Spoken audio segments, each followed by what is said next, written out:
Welcome to our weekly show, airing Mondays and Wednesdays, the ABCs of politics and culture. A very novel name. No one but my co-host, Charlie, could have thought that up. ABC reflecting Aya, Bob, and Charlie. Quite unique indeed.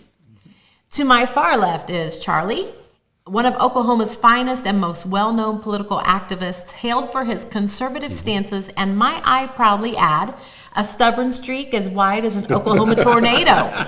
This is only valuable if That's you're... the F5 kind, right? Yeah. And it's only valuable if you're generally correct, right? Hopefully. Next to me is Bob Donahue, whom I've worked closely with for a number of years. He thinks outside the box, dragging me along with him, kicking and screaming out of my box. Sometimes. Sometimes it works. He's our very valued devil's advocate who serves his community quietly behind the scenes, leaving the world better than the way he found it. And me, I'm Aya, the one with the hair, just in case you can't tell us apart. And I'm honored to be working alongside these two, bringing you the facts about current events and some of the most interesting guest speakers to be found, I would say thanks to Charlie. So the buzz across our country today is the big news about a replacement being chosen for the Department of Homeland Security. It's even bigger news in the state where we office from, Oklahoma. President Trump has nominated Senator Markwayne Mullin of Oklahoma to replace Kristi Noem as the DHS secretary. Mullin holds an associate's degree in construction technology, making him the only sitting senator without a bachelor's degree. He has no law degree, no law enforcement background, and has never served on the Senate Homeland Security Committee. Before politics, he ran his family's plumbing business, operated a ranch and steakhouse, and competed as an undefeated MMA fighter. He's a Cherokee Nation member, interesting, the first tribal citizen in the Senate since 2005, sits on the Armed Services and Appropriations Committees. In 23, he nearly got into a physical fight with a union president during a meeting. Cage fighter, we're told. Democrat Fetterman said he would vote to confirm. Schumer said the problem is policy, not personnel. And Mullin told reporters a little kid from Westville, Oklahoma, gets to serve in the president's cabinet. Many Oklahomans are thrilled to have one of their own, but social media reports mixed feelings on the choice. And names are being thrown out by the dozens on who will be chosen to replace Mullin's current U.S. Senate seat. Who do you think it will be? When Governor Stitt chooses someone, can that person run at the end of that appointed term? We turn to Bob and Charlie for their thoughts. So I have to correct you a little bit here. Yeah, well, I'm used to that, Charlie. No, we have another Native American Indian in our Senate currently, right now. And by the way, she's from Oklahoma. It's named Pocahontas. She's currently... I was getting right down. She is currently representing the People's Republic of Massachusetts. And I have to say this. I graduated from Northwest Classen High School in Oklahoma City in 1964. It was one of the finest high schools in the state of Oklahoma until 2 years later when Pocahontas graduated from that high school and totally ruined our reputation. So, but anyway, I needed to correct that. I was thinking, what did I miss? Ruin the school's reputation, huh? Now,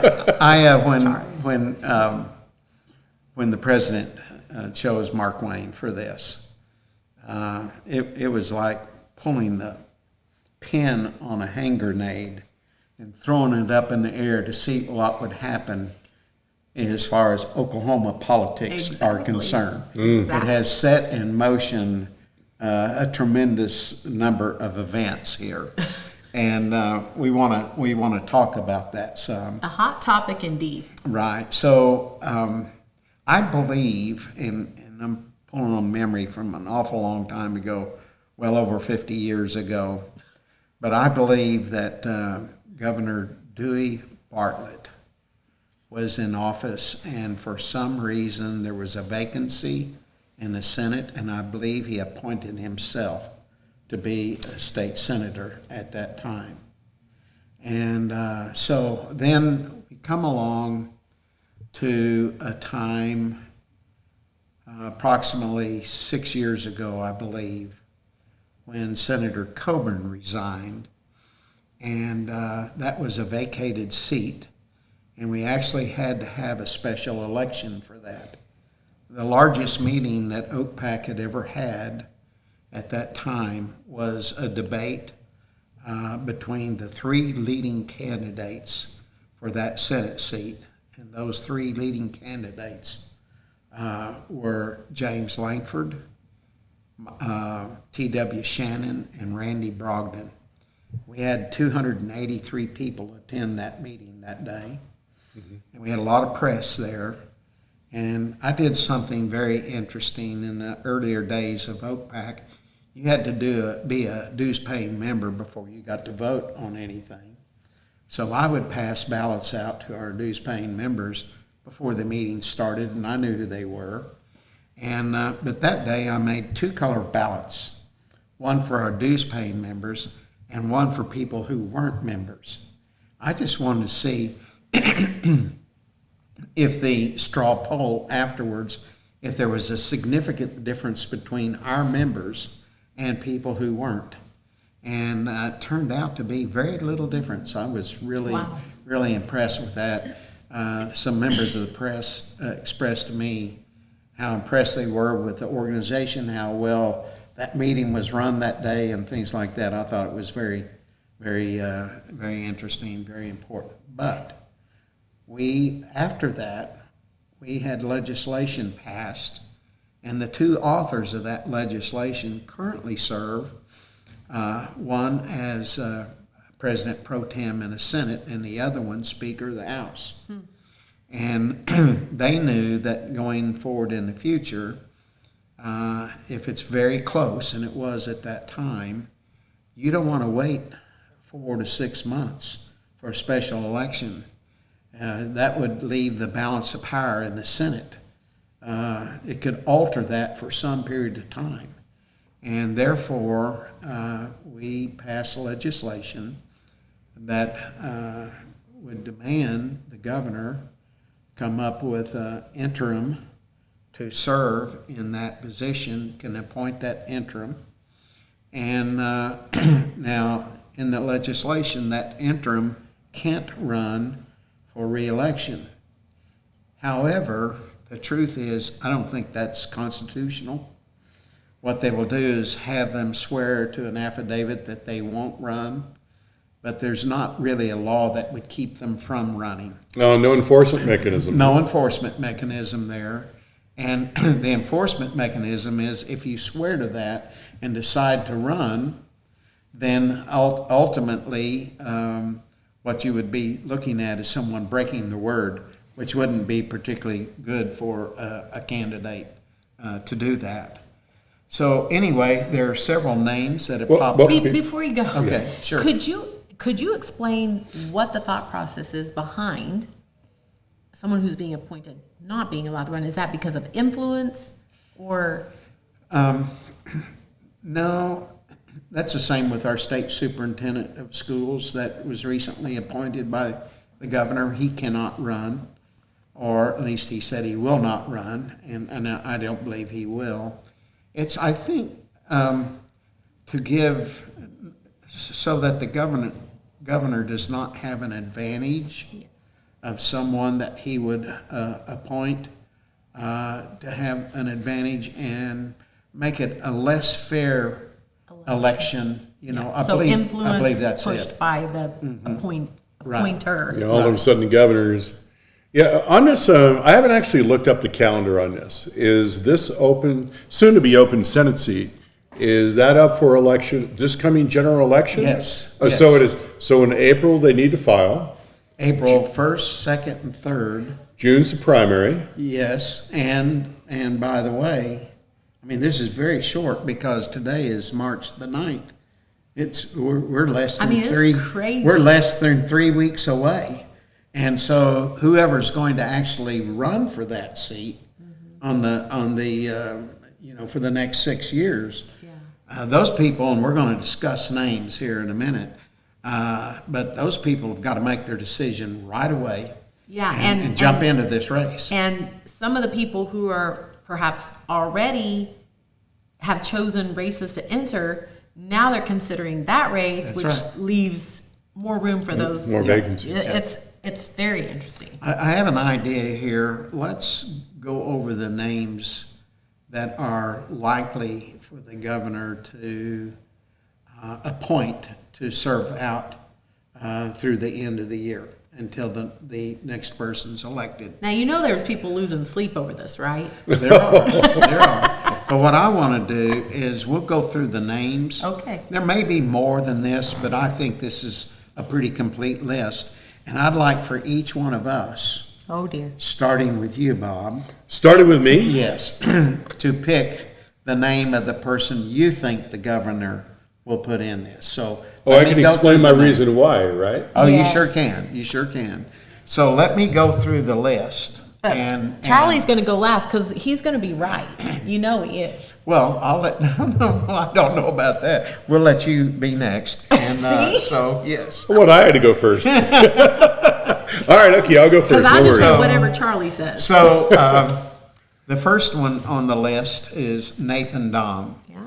Nathan Dahm was probably one of the finest state senators we've ever had.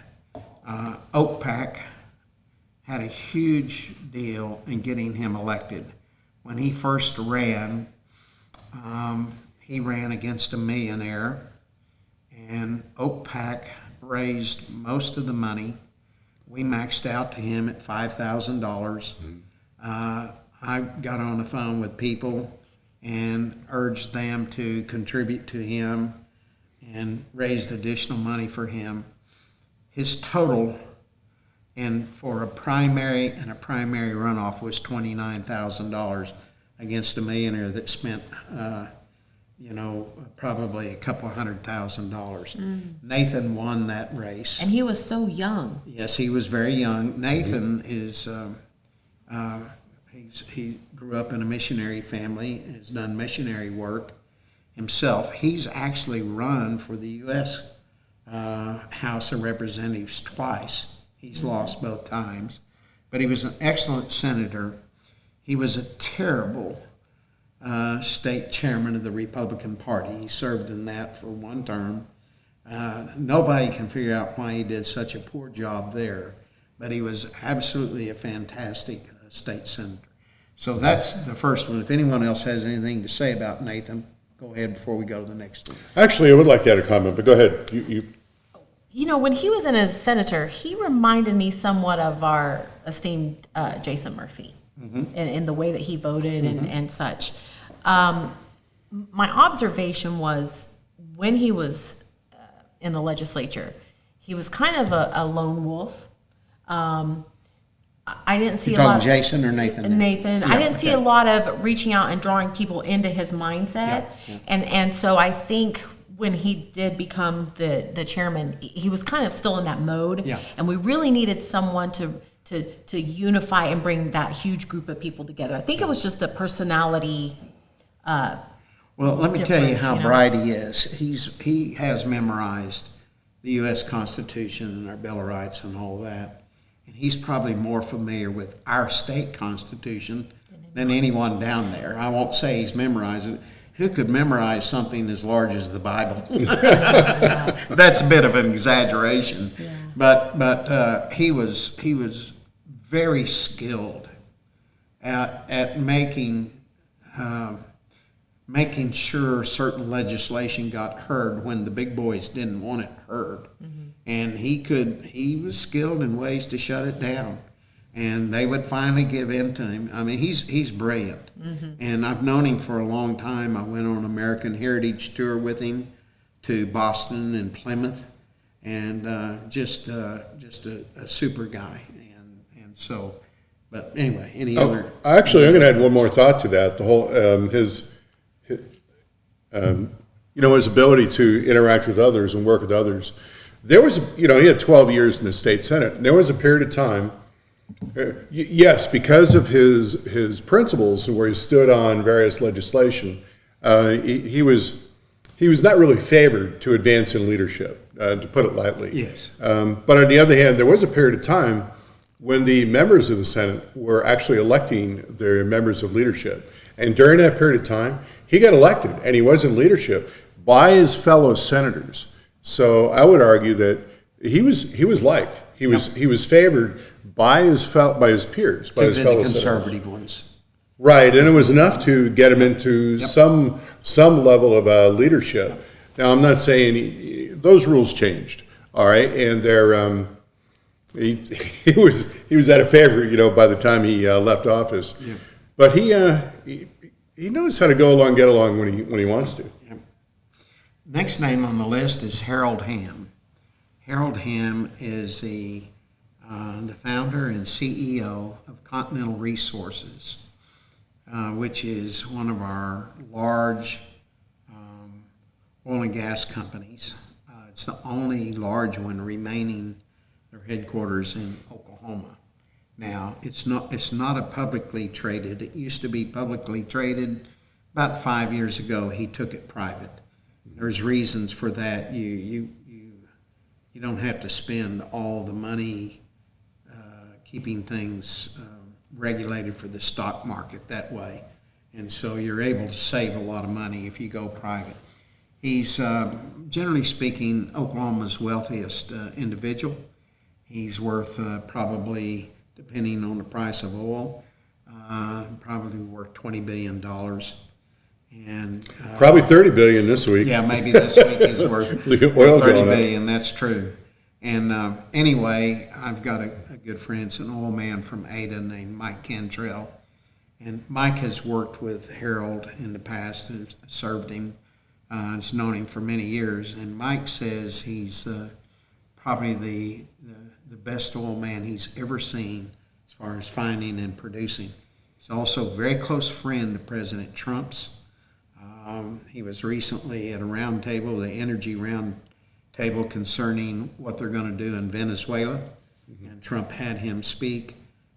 He's been an advisor to President Trump on a certain thing. So he's the next one on the list. Do you all have anything you want to say about Harold Hamm? Well, I know that he's donated a lot of money toward the ballroom that's being built for us I in think DC. $3 million, didn't it? And being that this is probably going to be a very short term for someone, I think it's going to be someone who wants a title but doesn't necessarily want to hang out for 6 years. Yeah. So that's what I'll say for now, Yeah. I just until I get to say who I think. yeah. Go ahead. Go ahead, Bob. If you want to Ooh, I say like I something. reserved your eye. Actually, there is something I'd like to bring out. I have a great deal of admiration and respect for implementers, people that are successful, because it means they know how to navigate the environment that they're in, and they produce results. So there may be plenty who would argue with the idea that he's a billionaire, why does he give it all away, take care of the poor. I have a great deal of respect for people who can do that, because he created a lot of jobs, I'm sure, and he understands the idea of the value of keeping things in the private sector, or even off the stock market. That's to be admired. Now, as a senator, he can take some of this and add that value, because it's more than just theoretical when he's having discussions with fellow senators in legislation. It would be, what do you want to say? It'd be practical, and he could have some proven successful ideas. That's to be honored and appreciated. Charlie, I have a question for you about Mr. Hamm. Yeah. And that is, would he have an interest in continuing on, or is No, absolutely not. you think he would? Absolutely not. Not at his age. He has diabetes, and but he's made it known to Governor Stitt that he would like to Yeah, do well- this. Do you have any idea what his desires are? Why do this? So I think it's probably his relationship to President Trump. Is it? Yeah, that's my feeling. I would like to tell an interesting story about him. Charlie, you have a story? I do.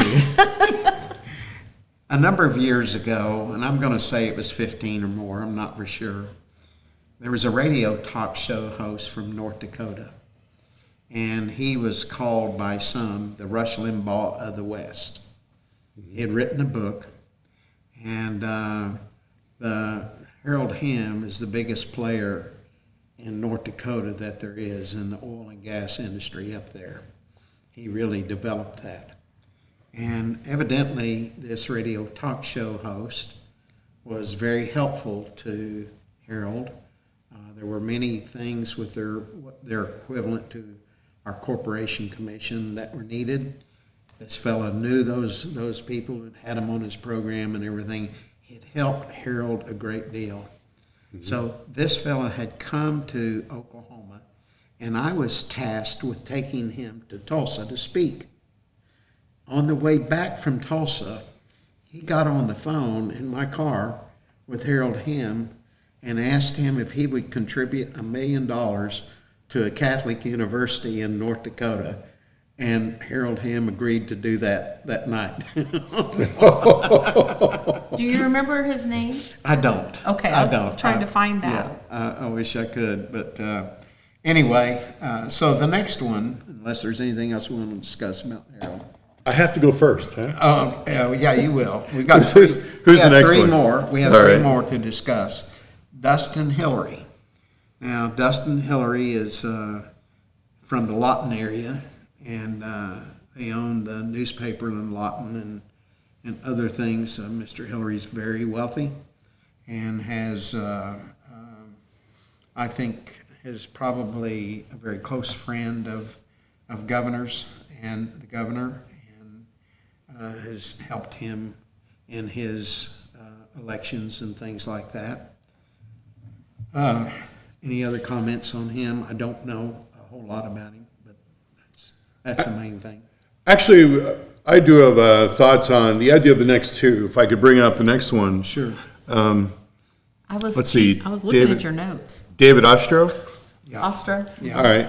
The challenge here is that they're both currently serving on staff with Governor Stitt. So to me, at first blush, I don't know either one of them. I don't know the chemistry in his staff and how it all works, internally within the governor's office. But right on the surface, this smacks of cronyism. And it raises the question, it may not be. They may genuinely be very qualified to serve as federal level. I just don't know. So why are they on there? What's the motivation? What are their true qualifications for serving even during this brief period of time? Let me suggest that he probably is qualified because he is the chief operating officer for the governor, and probably has some qualifications to go to Washington and do a good job. At that point in time, I believe the governor believes that he's done a good job for him. And so, but I'm not gonna say whether I think he will or not appoint him. We're just talking about the names. You get to choose first here. Maybe it is cronyism. Who knows? I don't know. There's one more name. Do you want to bring that one up? Or? No. Okay. Well, it's John O'Connor, and John O'Connor is very knows Governor very well. In fact, the governor appointed him as the Attorney General, and he served in that position, ran for re-election, or ran for the election of that, and narrowly lost to Gettner Drummond, who is currently a gubernatorial candidate. Excuse me, here. And John is a very serious Christian. I know him fairly well. I really like him. And the governor certainly likes him too. Now, is that an office that you don't have to say that you won't run if you're appointed? To the when he was appointed to Attorney General, no, okay. he that was not the case. He could run for that. He didn't violate any. Interesting. Didn't. Yeah, violate, I just wondered what the difference is. Yeah. Yeah. So anyway, that's the five. There could be someone else, but that's the five that everyone's talking about. So it kind of comes down to this, Bob. Which of these five do you think he's going to appoint?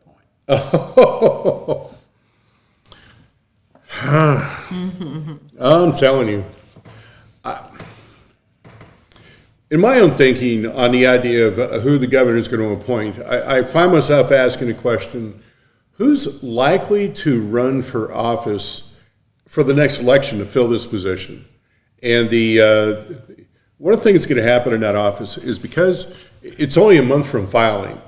Less than a month. Yeah, less than a month, right? In such a short notice, what happens is those who are a little more, what do you want to say, liberty oriented, which is important to me, they take a longer period of time to ramp up because they come with less money. So for them to get out there and get the name recognition and to so that they can actually win against a well-funded opponent who frankly can often serve just in the interest of special interests, the special interest groups who will throw all kinds of money in a campaign. Because in a just a couple, 3 months period of time before the primary, it's going to be the TV ads, mailers, all that ends up ruling the day. It's very difficult for a liberty, less funded, liberty-oriented candidate to get out there and win. So that it's kind of discouraging in that aspect of the whole thing, the whole realm. So Bob, which of these 5 names is he going to appoint for the interim time? That's the question. My guess is it's going to be the one who will, what do you want to say, most support or best support who the governor would like to see ultimately get elected in November. That's the nature of politics. It's always about that next step and so on. These chess pieces do move around. Yeah. So the question is, who does the governor want to support for the next election? And we don't really know that. But that person who's going to best support him is on this list, or maybe not amongst these 5, which I get off the News 9 website and all. It could well be some others. You mentioned the idea previously in conversation. Of the 5. Oh, you're going to limit me to these 5? Yes. Yeah. Well, you can bring someone else up if you want to lose real bad.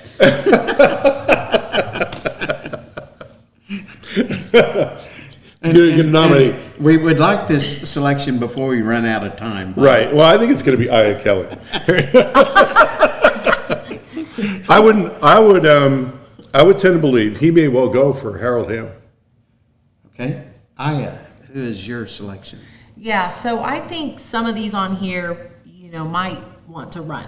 Yeah. And if they're going to sign a pledge that they're not going to run if they're appointed, then I think that would eliminate a few of the people. Ostro was just recently brought back. Stitt's old team was kind of brought back. But I think politics being what it is, I scratch your back, you scratch mine. Yep. And we don't really know where Stitt's going next, but he may need some support. Out of these 5, and I know that Mr. O'Connor chose not to run last time, and it was based upon age and some other things. So I think it would basically be an honorary title, and I'm leaning for Hamm. Yeah. He asked to run. He put in a request. He's thrown a lot of money around. Yeah. He's friends, and so that's where it's at for me. Yeah, the governor can honor the favor, right? Yeah. Let Mr. Hamm have his moment. But at the same time, if Governor Stitt has future ambitions elsewhere, guess who's going to be the first one behind him? Yeah. And it's just the nature of how it works. Well, I was going to go somewhere else, but you all talked me into it. Really? We changed? Do you see this? We changed Charlie's mind. I'm joking. Charlie was testing us. That's what he was doing. Charlie, you've trained us well. I believe it will be Harold Hamm. And if we could shift at this point in time, let's talk about some of the names that are being talked about running for governor. And I'll briefly hit on those. Oh, I thought you were headed for a different position. The first one, all right, governor. Got to write this down. Came out in the news was our own U.S. Representative Stephanie Bice, and very early on, a domain name was secured, Bice for Senate, for U.S. Senate.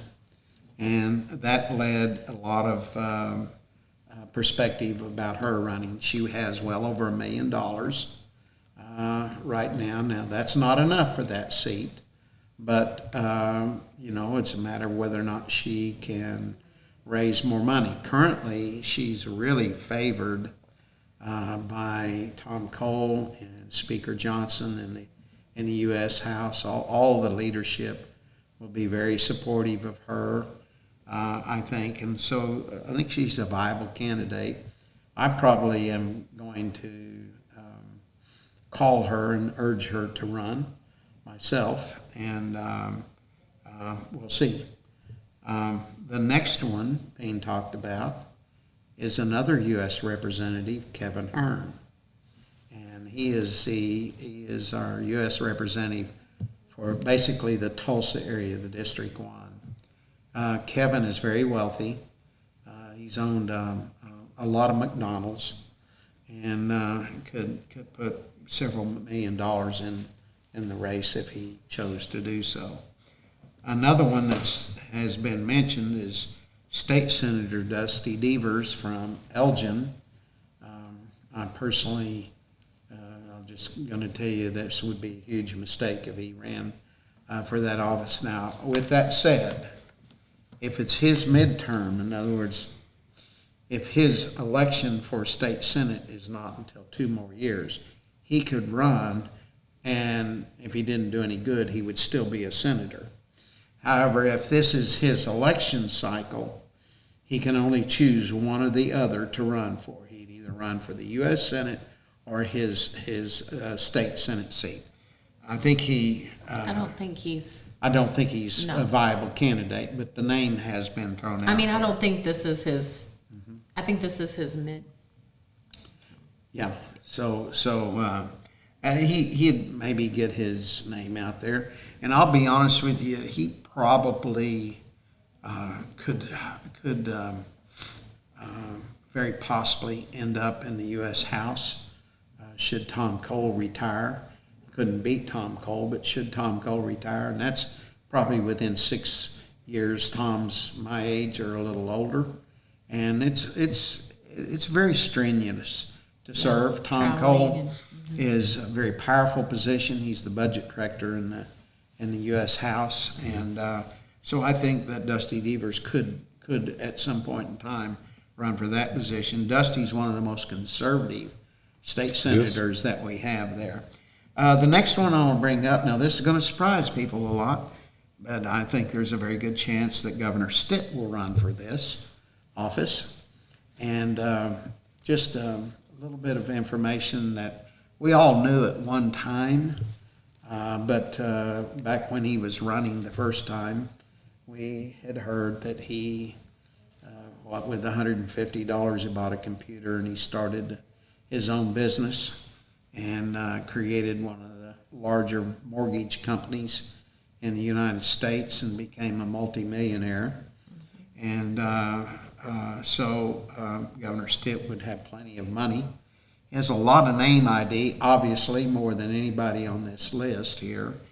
However, Governor Stitt has made a lot of enemies in the state, and so I just don't know how that would come about.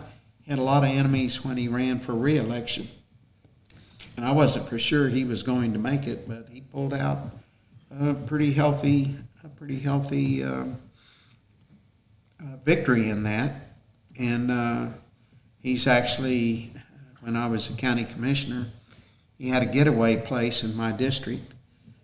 It burned in the fire last year, but Governor Stitt endorsed me for my re-election. It didn't help, but anyway, he did endorse me. I know him very well, have his cell phone number and things like that. The next one's being discussed is T.W. Shannon, and that's particularly in some of the national media has brought about. T.W. has actually run for Congress a couple of times. He's currently a candidate for lieutenant governor. But if T.W. were to switch and run for this Senate seat, he would have plenty of money because the tribes will back him very strongly. T.W. was the most conservative Speaker of the House we've ever had in Oklahoma. We'll discuss him at another time, but I had an instrumental part in playing for him to become the Speaker of the House. I'll reveal at another time a little bit of the inside information of what went on in the caucus. It's supposed to be secret, and Supposed to be. supposed to be. Yeah. Well, this is all highly confidential here. Oh, sure. Yes, sure. yes. We're not going to post this No, here. we wouldn't. We better. The next one is Chip Keating. Chip Keating is currently running for governor, and he is the son of Frank Keating, who was the governor when the Murrah building was bombed. Frank Keating became very well known at that time for being so good at handling the situation for the state of Oklahoma as the governor.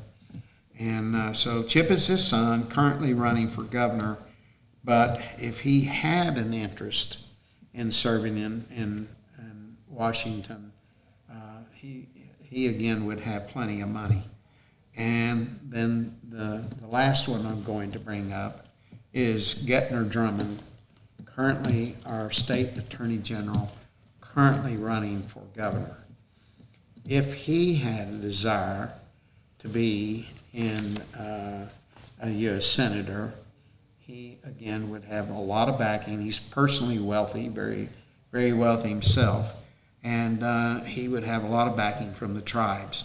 If it came to T.W. Shannon and Gettner Drummond, if they were both in the race, the tribes would go with T.W. Shannon over Gettner Drummond. So those are the ones that the names that I know of that are out there being discussed, and I'll throw it open to you guys to what you think about some of these here. You looking at me? You guys. Oh, you bet I am. I mean, I say you guys to Bob and Aya here. I was looking for the other guy. I could say our good old Oklahoma saying, y'all. y'all. I think Hearn does have name recognition, but I don't think it's right up there yet. Right. More localized. I'm with you on Dusty. I feel like Stitt would have to do a lot of damage control because he's upset both sides and the tribes. That's a bad position. Chip Keating, again, I know he has the name recognition from a family member. I don't know that he's created a lot for himself.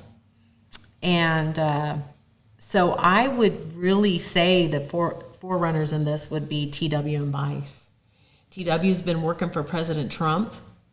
And if you look on social media, he's got 60,000 followers. And I was at the hospital the other day, and one of the nurses was talking to me about TW. She was so excited and had a personal interaction with her son, and he had given a shout out to her son. Very impressed with him. She was. So, but Vice is the darling of, you know. Yeah. Just for information here, TW is half Chickasaw and half black. And he's a big, tall, personable guy. I went up to him one time, and a lot of people don't know this, but we had 105 battles during the Civil War in what is today the state of Oklahoma. And the largest of those is the Battle of Honey Springs. And there were probably 14,000 troops in that battle. Some called it the Gettysburg of the West. I wouldn't call it that. But the interesting thing, almost all of the northern troops were Buffalo soldiers. In other words, they were black. And almost all of the southern troops in that battle were Indian. So I went up to TW one day, and he's pretty sharp. He knows a lot of history, but I was bringing that out to him. And I asked him, TW, how do you reconcile that, you being half black and half Chickasaw? He looks at me. He's trying to figure out how to answer that. And I said, or are you the great reconciler? And he said, that's it, Charlie. And he starts like this with his hands. I am the great reconciler. You should go with that. Pretty interesting there. Yeah. Now, Now, Bice has made friends in DC. She's been very personable, and I think working pretty well with both sides. She's trying to bring them together, and I think she's become a darling in DC for Oklahoma. So I kind of see those two. I'm curious to see what you say. But Yeah, how about you? what you're doing, Aya, though, is you're kind of trying to determine who the voters will pick. You know, who has the greatest advantage, right? Who's going to win the race? I'm going to approach it a little bit differently, and that is you are. Need I apologize now? In terms of best qualified, it's great when people have a voting record. And if you go to the Freedom Index on jbs.org, they actually show regular updates on how people vote and score them. And if you take a look at this, you know, at the federal level, Josh McKean really stands out, 98%. Yeah. And I give him a lot of credit for that. But of the two names mentioned, Stephanie Bice is 60%. Now that's the effect of. Along with Tom Cole and along with Frank. She's not alone. I'm just getting into the Yes, two names, right, right? right. It's because what happens is people get into this mindset when they get into office that compromise is a virtue. They look at it that way. If you want to make a little progress on what you believe is right, you need to give in to all these other give in. You need to compromise and negotiate on these other bills and areas. And in the end, I do believe that's actually hurting us as a nation. So I'm challenged by that. When I see someone with a score of 60, I see compromise as a virtue, and I'm just not a believer. Now, Kevin Hearn, on the other hand, he has a score of 80 on the latest Freedom Index. Now, 80, in my mind, is the minimum that you'd actually want to have. Now, does that mean he can win the race? You know, as Aya brings out all the points about funding and name recognition, and Charlie brings out this too. That's not my first go-to. Okay, I realize You're trying to pick who you think would do the best job. right, who'd do the best job? And when you start getting into the question of a primary, that's where my mind is at. All right, that so I end up being challenged. Now on these, Let me say something about this index that you're referring Sure. to. The interesting thing about this, every vote that is on that index is a vote that has a U.S. constitutional perspective. it should at this level of office, right? Yes, and that is very important. And for Josh McKean to be a 90 or whatever he said, of course, he is by far our most constitutional and by far our most conservative U.S. representative. He is. And I'm madder than a wet hornet at him because when he got elected 4 years ago, he pledged to only serve 4 terms. And here's why I'm mad. It is very difficult to get someone with that quality into office. And for them to see some virtue in terminating themselves, our ability to get someone of that quality in office is very difficult. And more than likely, when he terms out, we're going to see State Senator Avery Fricks, who is very liberal, run for that because he ran for that and Josh McKean barely beat him. And so I'm just madder than a wet hornet at it, and he knows I am. Well, and until the other side starts making those kinds of promises, then the conservatives, Yeah. because we're having the same issue with Markwayne. Yeah. Because people were saying that he made a promise to only run a certain serve amount of 3 time. terms, yeah. But again, No, there is. now Bob, to what you're saying, I really wish that people were all elected on this aspect, but the common citizen does not look at a voting record. Yeah. They Well- elect and then they forget. Yeah. But we should look at people's votes. We Yes. should, Right, Bob. we really should understand their votes, because as soon as they vote, what they say doesn't matter anymore, because the vote expresses everything. And this is where what I would consider, based on principle, Yeah. the best one is actually Dusty Devers. Now, the thing is, it's way too premature for Dusty to consider Yeah. such an advancement in stepping into that office. I would agree. It needs to be seasoned and developed, and you see way too many people cut themselves short because they overreach Yeah. on the next elected office. And that ends up being a challenge. So on this list, if I had to choose today, well, I really can't for those reasons. Do you remember what I told you your only fault is? I'm too nice. You're too good of a person. So there's the proof. If we vote on voting record, Yeah. that would be the best, right, Charlie? Wouldn't that be the best? Oh, it would be, yes, it'd be the wisest for sure. Yes. And I don't think you can compare Dusty Deaver's voting record as a state senator with someone that's in Congress, because the votes are very different there and perspectives are very different there. But it's just like Josh Burkeen. He was a state senator before he ran for Congress, and about like Dusty, was in that 90 percentile time. He's one of our most conservative state senators. So Okay. and that may well translate. You never know for sure. And I think I'm going to inject something that doesn't even belong here, Charlie. So you can edit this out. But this is where it's important for those of us who really support these kinds of candidates that we dig deep and donate where we can, because we're talking, the dollars are winning. And if we really want to get our conservative people in who vote the heart of America, then we've got to be willing to sacrifice. I would agree. There is an alternative, and that's a program like this. And if we can educate people here to who would be the best, we can do that without spending tons of money.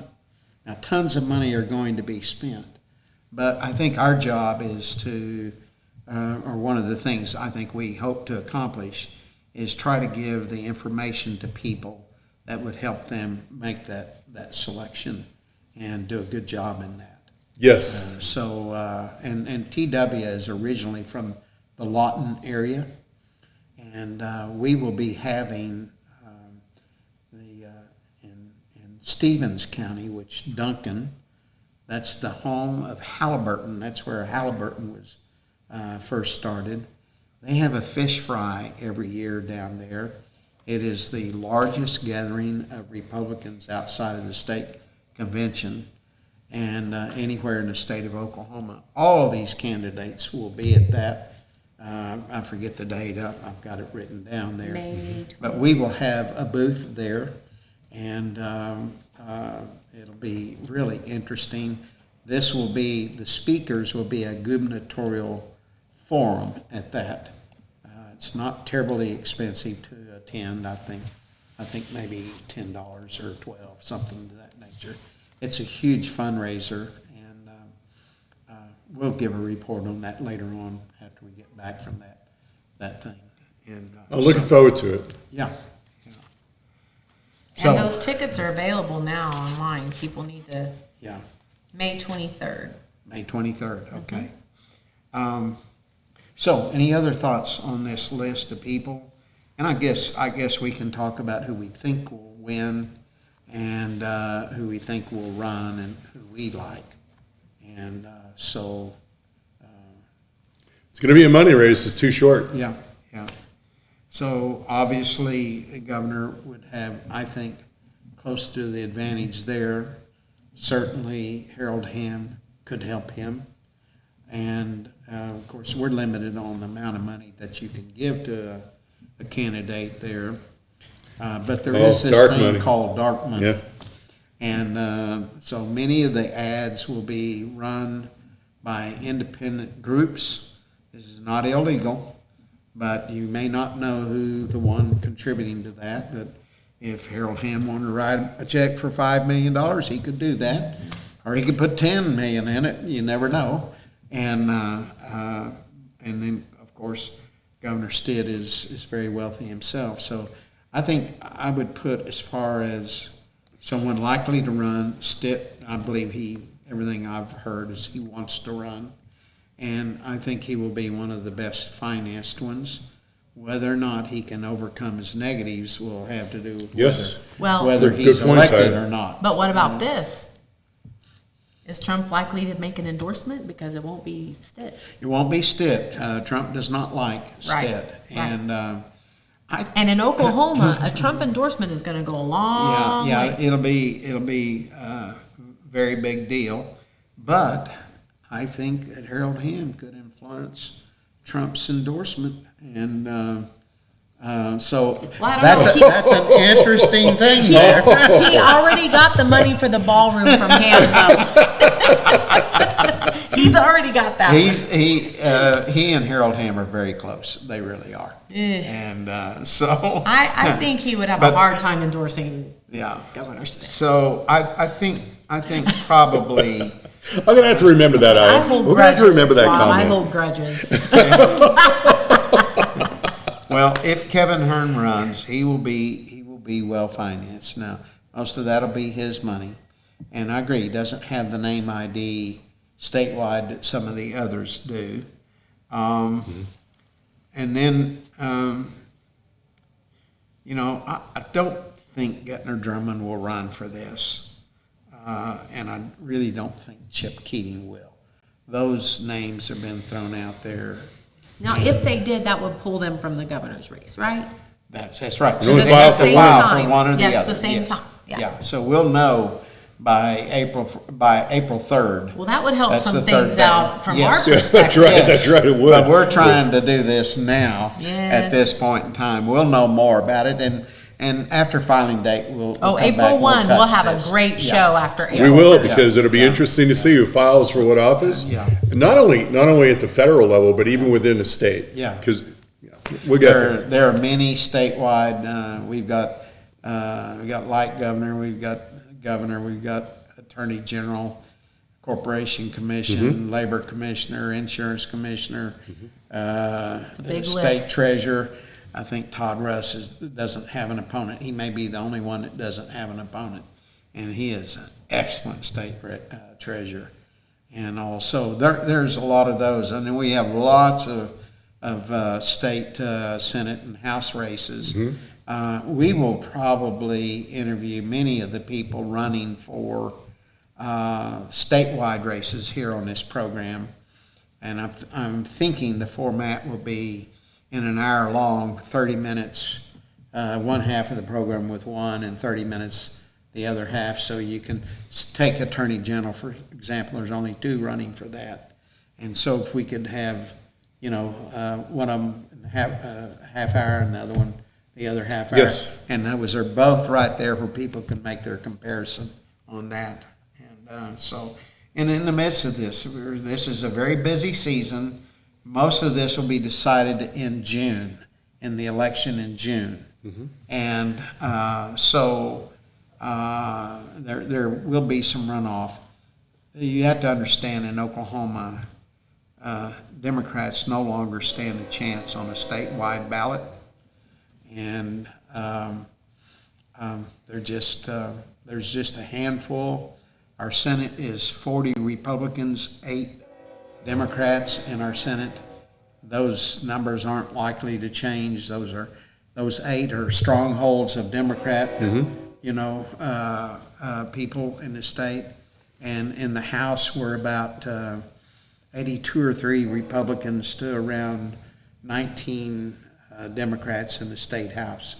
So almost everything that goes on in Oklahoma now, the reddest state in the union, coming from people in Logan County, is the most conservative county in the state of Oklahoma, with more conservative leaders per capita than any county in the state. I will just say that we'll maybe cover some of the state Senate races. I don't know if we'll have time to get down into the House races. We may cover 2 or 3 of the more interesting ones. There are some that are really shaping up to be interesting. When you say the most conservative leaders, are you talking about elected or? Activist, Okay. like the 3 of us, are just a part of it. There are many more here. Sure. There are many more very conservative people in this state. We just probably heard from the most conservative sheriff. Or excuse me, we'll hear from probably the person that will be the most conservative sheriff in the state of Oklahoma when we have him on our program on Wednesday. So, but anyway, So glad he agreed to do that. yeah. Well, the train just passed on by, so we know that's going to be in a recording. Yeah. And I guess that's our close. Is there anything else? Yeah, I think we did want to talk about our sheriff coming to Next town. week. The sheriff coming to town. We're going to have Sheriff Damon Devereaux. If you haven't heard of him, then you haven't been listening. But he'll be our guest for the Wednesday show, and he has just come home from the State of the Union address by President Trump. And he'll share with us what it was like to be in the middle of that crowd, and we're excited about that. But his responsibilities as a sheriff to protect the constitutional rights of its citizens is what we want to talk to him about. And no better person than Charlie and then person next to me here, Bob, to ask Whatever his name questions, ask questions of him and get his perspective on how to do that. All right. So we will see you Wednesday. Thank you for viewing this today. Take care, all.